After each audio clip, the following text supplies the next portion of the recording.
Assalamualaikum warahmatullahi wabarakatuh. Salam sehat, salam sejahtera, salam bahagia untuk kita semua.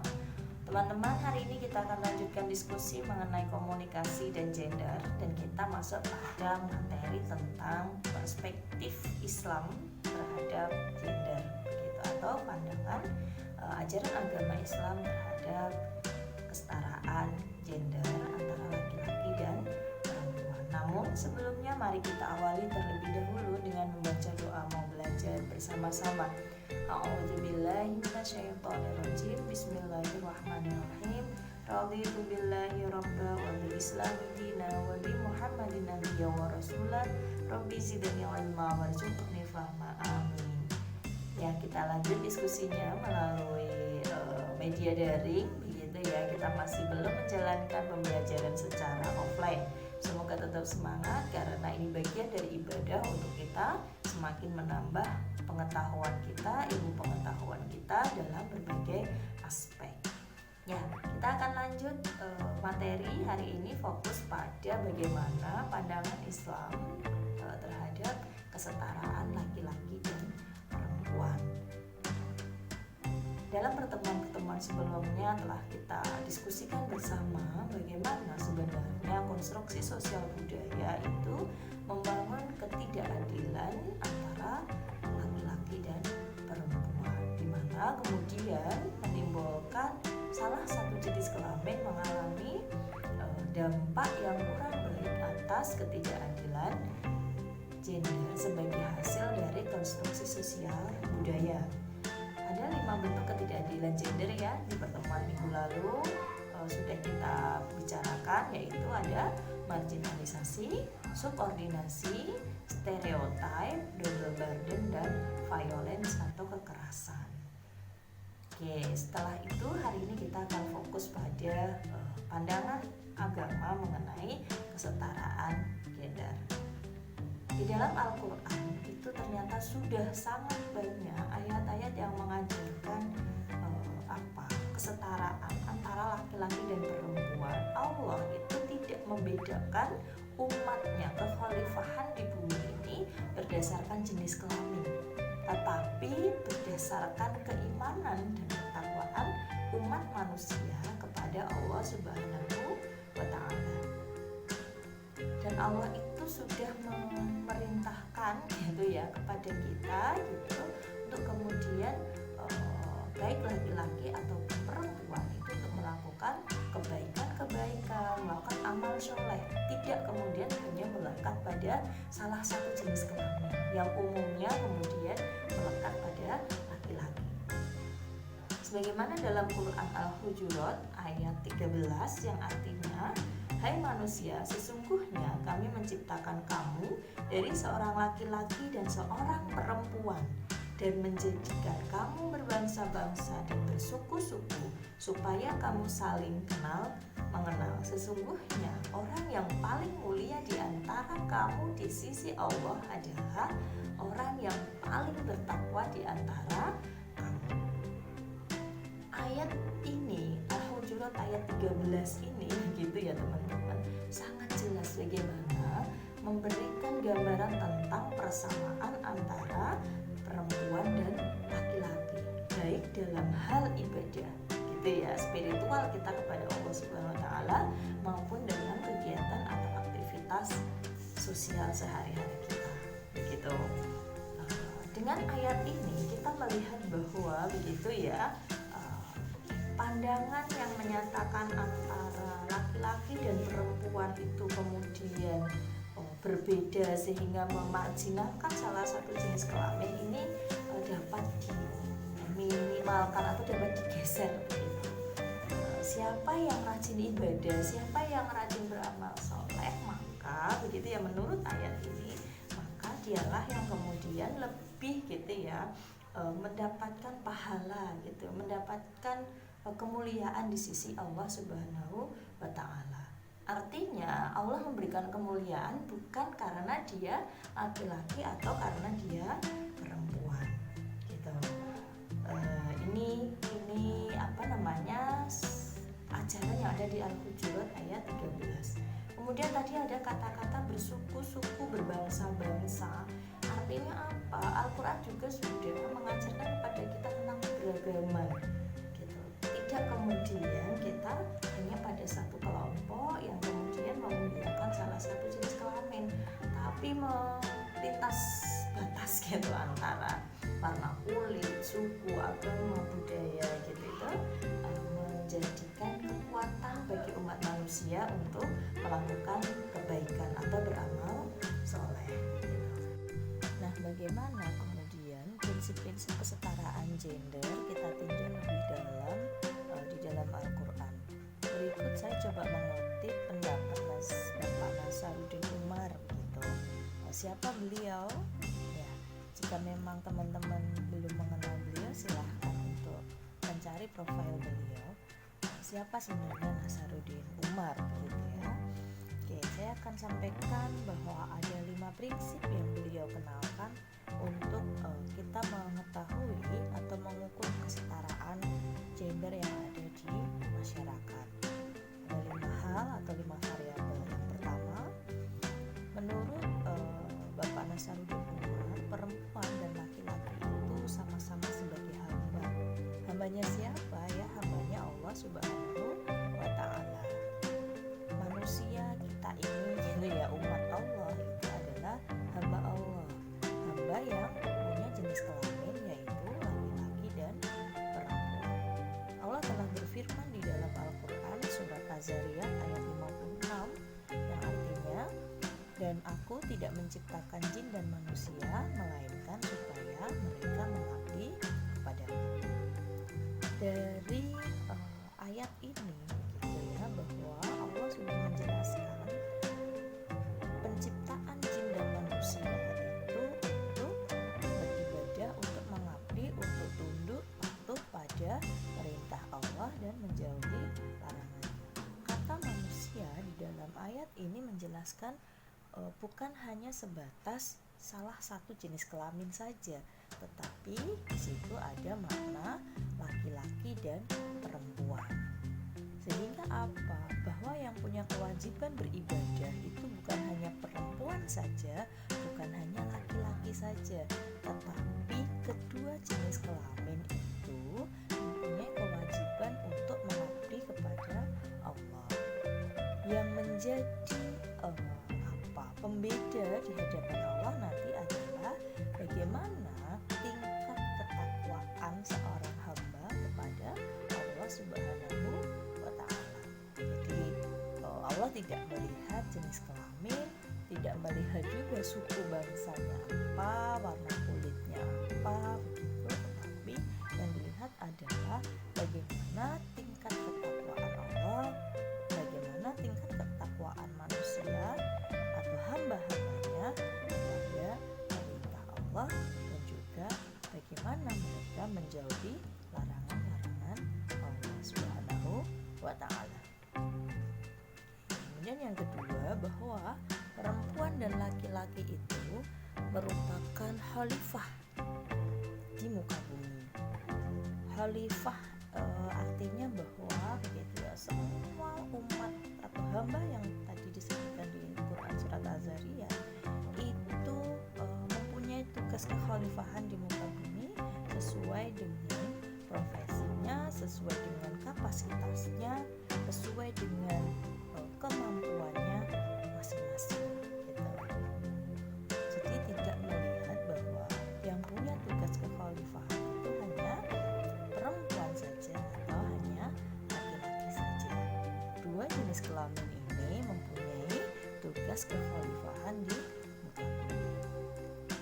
Sebagaimana di dalam surat Quran surat Al-An'am ayat 165 yang artinya, dan dialah yang menjadikan kamu penguasa di bumi, dan dia meninggikan sebahagian kamu atas sebahagian yang lain beberapa derajat, untuk mengujimu tentang apa yang diberikannya kepadamu. Sesungguhnya Tuhanmu amat cepat siksaannya, dan sesungguhnya dia maha pengampun lagi maha penyayang. Ya, kalimat makna yang ada di dalam Quran surat Al-An'am 165 tidak juga menyebutkan bahwa penguasa atau pemimpin itu adalah perempuan saja atau laki-laki saja. Tetapi dalam ayat ini disebutkan dengan kamu. Artinya di situ khalifah itu adalah hamba Allah, baik laki-laki maupun perempuan. Setiap khalifah, setiap hamba kita itu punya kapasitasnya masing-masing, punya kemampuannya masing-masing untuk menjalankan tugas-tugas kekhalifahannya. Dan pada masanya nanti begitu, ketika kita sudah kembali kepada Allah, maka kita harus mempertanggungjawabkan tugas-tugas kekhalifahan itu kepada Allah Subhanahu wa Ta'ala. Ya, itu variabel kedua yang bisa kita gunakan untuk mengukur kesetaraan gender dalam perspektif Al-Quran. Kemudian yang ketiga, perempuan dan laki-laki itu menerima perjanjian primordial. Apa sih sebenarnya perjanjian primordial? Perjanjian primordial itu adalah sebuah bentuk perjanjian private antara Sang Khalik atau Sang Pencipta Allah Subhanahu wa Ta'ala, Tuhan yang Maha Esa, dengan hambanya yang diciptakan. Gitu. Jadi setiap bayi yang ada di dalam rahim seorang ibu itu kemudian akan menyampaikan ikrar janjinya pada Tuhan Allah Subhanahu wa Ta'ala bahwa akan menjadi umat yang kemudian taat patuh pada perintah Allah. Hal ini sebagaimana dalam Quran surat Al-A'raf ayat 172.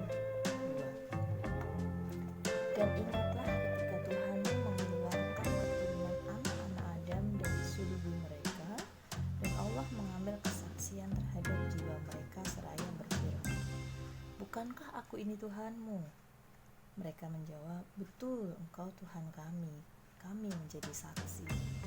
Kami lakukan yang demikian itu agar di hari kiamat kamu tidak mengatakan, sesungguhnya kami Bani Adam adalah orang-orang yang lengah terhadap keesaan Tuhan. Jadi dari ayat itu sekali lagi ternyata perjanjian primordial ini Tuhan tidak sebutkan bahwa hai laki-laki, hai perempuan, tidak, tetapi kamu.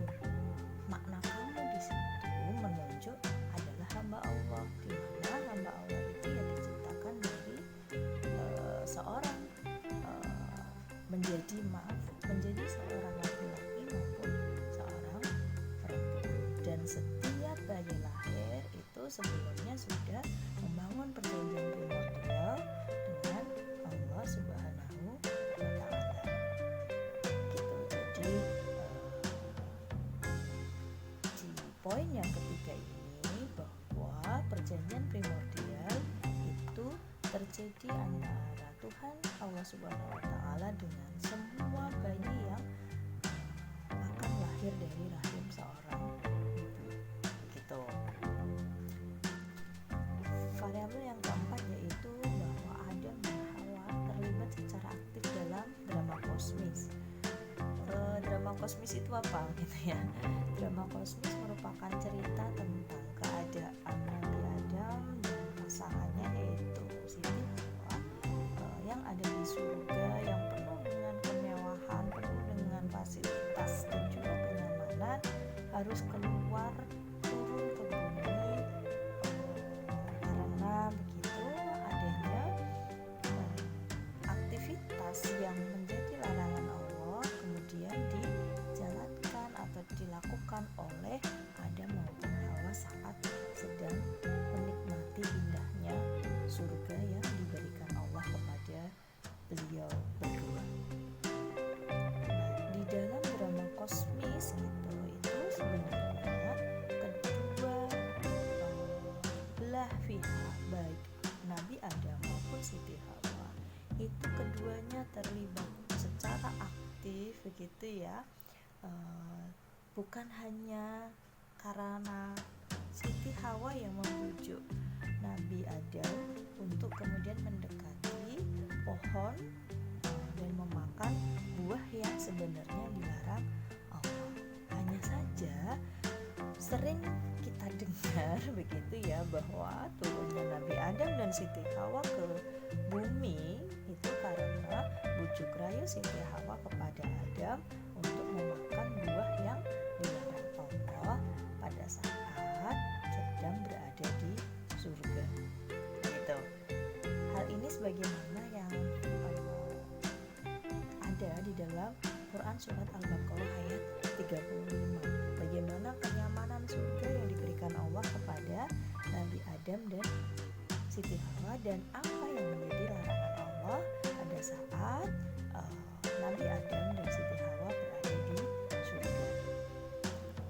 Dalam ayat tersebut disampaikan bahwa, dan kami berfirman, hai Adam, diamilah oleh kamu dan istrimu surga ini, dan makanlah makanan yang banyak lagi baik di mana saja kamu sukai, dan janganlah kamu dekati pohon ini yang menyebabkan kamu termasuk orang-orang yang zalim. Gitu. Dalam Quran ini bahwa kita tadi sudah jelaskan, Allah memberikan surga dengan segala kenyamanannya, dengan segala fasilitasnya kepada Nabi Adam dan istrinya. Tetapi Allah juga memberi larangan untuk tidak mendekati pohon yang sudah ditentukan oleh Allah. Nah, ternyata begitu ya, setan itu tidak tinggal diam gitu. Jadi setan kemudian menyampaikan atau memberikan godaan-godaan kepada Nabi Adam dan Siti Hawa untuk kemudian melanggar apa yang menjadi larangan Allah. Bagaimana di dalam Quran surat Al-A'raf ayat 20 dijelaskan bahwa maka syaitan membisikkan pikiran jahat kepada keduanya untuk menampakkan kepada keduanya apa yang tertutup dari mereka, yaitu auratnya, dan syaitan berkata, Tuhan kamu tidak melarangmu dan mendekati pohon ini, melainkan supaya kamu berdua tidak menjadi malaikat dan tidak menjadi orang-orang yang kekal dalam surga.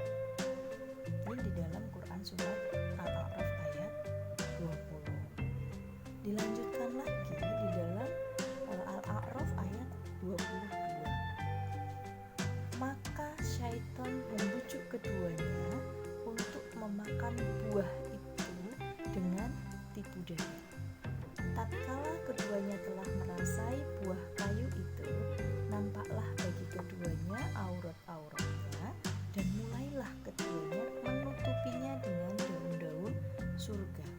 Kemudian Tuhan mereka menyeru, bukankah aku telah melarang kamu berdua dari pohon kayu itu? Dan aku katakan kepadamu, sesungguhnya syaitan itu adalah musuh yang nyata bagi kamu.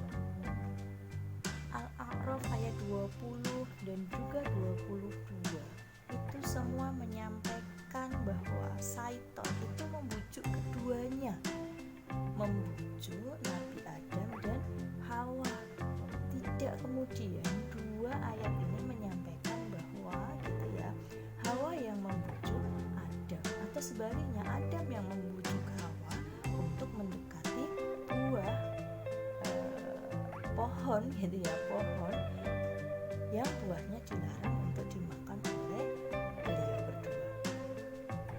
Tetapi gitu, bahwa syaitan itu membujuk keduanya gitu. Ini jadi mari setelah ini kita mengajak diri kita berpikir, mengajak diri kita mulai menyadari bahwa turunnya Nabi Adam dan Hawa ke bumi, keluar dari surga, tidak semata karena bujukan Allah, tetapi ya karena bujukan setan kepada keduanya, kepada Nabi Adam dan Hawa.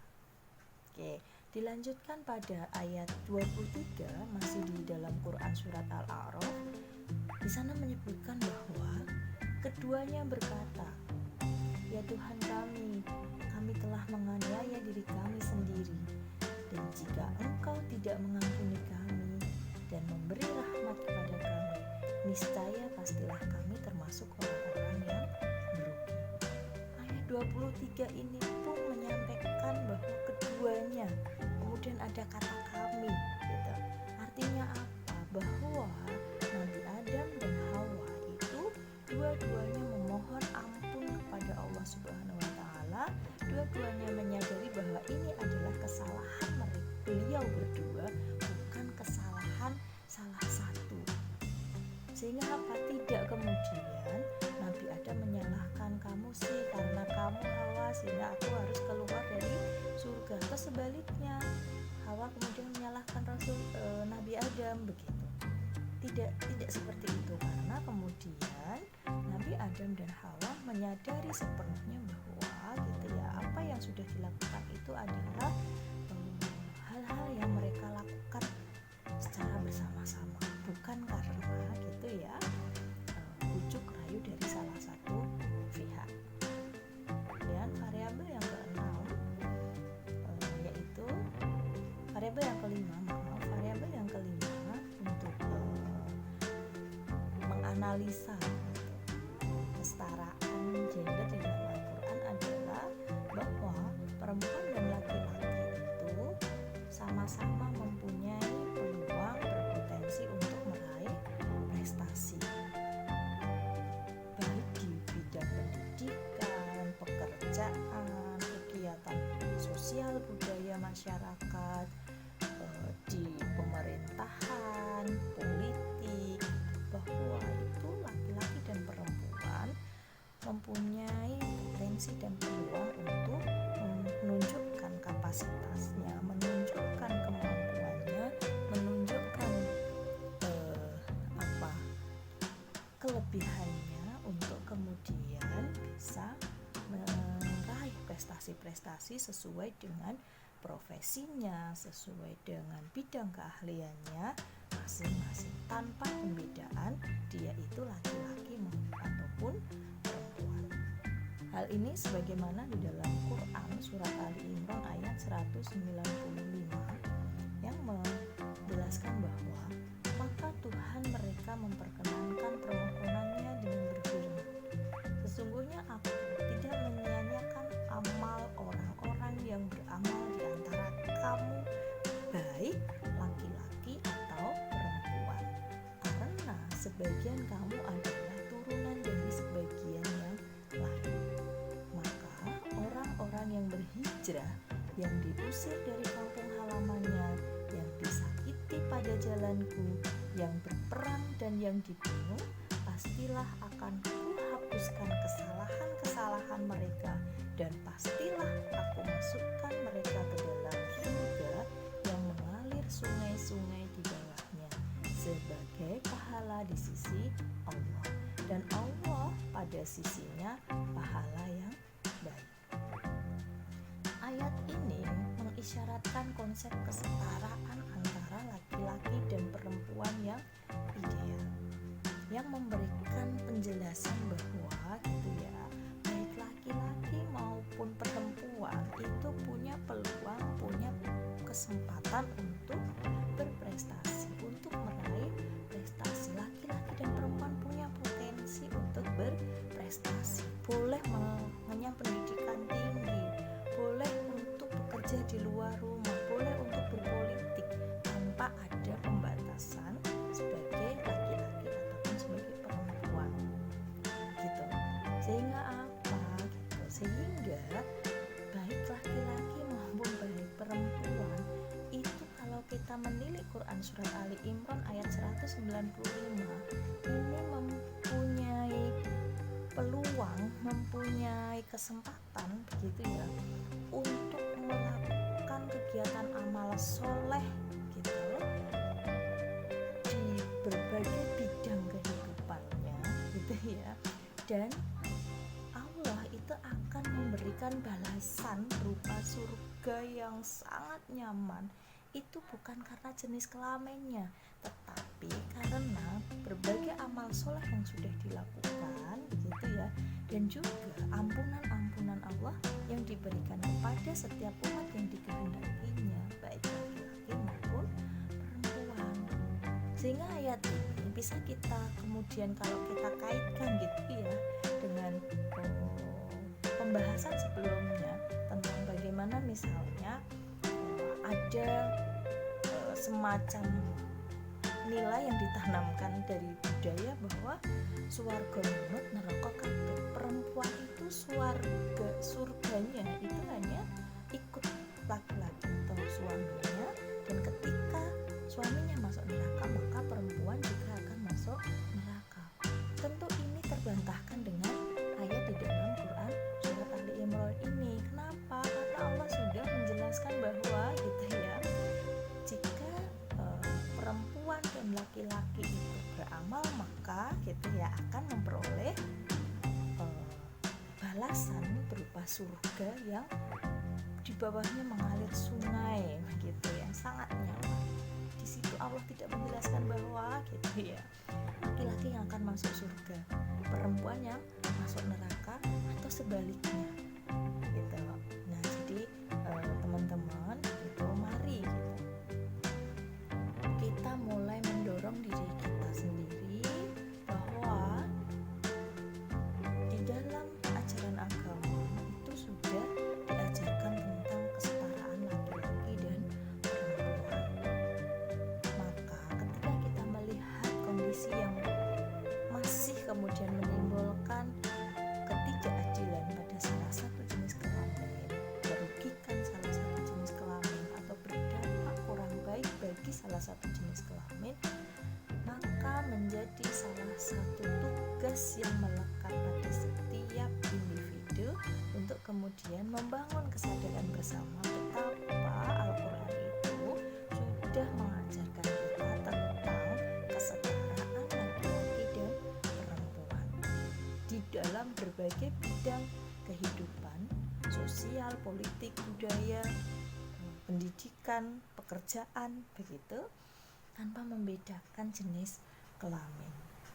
Nah, hal-hal yang kodrati seperti pertemuan di awal dulu tetap akan melekat sebagai umat manusia, di mana ketika kita lahir itu sudah melekat sunatullah yang tidak bisa kita pertukarkan. Tetapi ketika kita berkaitan dengan gender, maka peran-peran baik untuk laki-laki maupun perempuan itu bisa kita pertukarkan. Baiklah teman-teman, saya rasa demikian pertemuan kita hari ini. Mari kita bersama-sama akhiri pertemuannya dengan membaca doa setelah belajar bersama-sama. Dan silahkan nanti setelah selesai sesi belajarnya begitu melalui akun ini, bisa kemudian melanjutkan diskusi di forum e-learning yang sudah kita siapkan. Terima kasih, kita akhiri dengan membaca doa setelah belajar bersama-sama. Allahumma arinal haqqa haqqa warzuqna tibaa wa arinal batila batila warzuqna ijtinabah. Amin. Billahi taufiq wal hidayah. Assalamualaikum warahmatullahi wabarakatuh.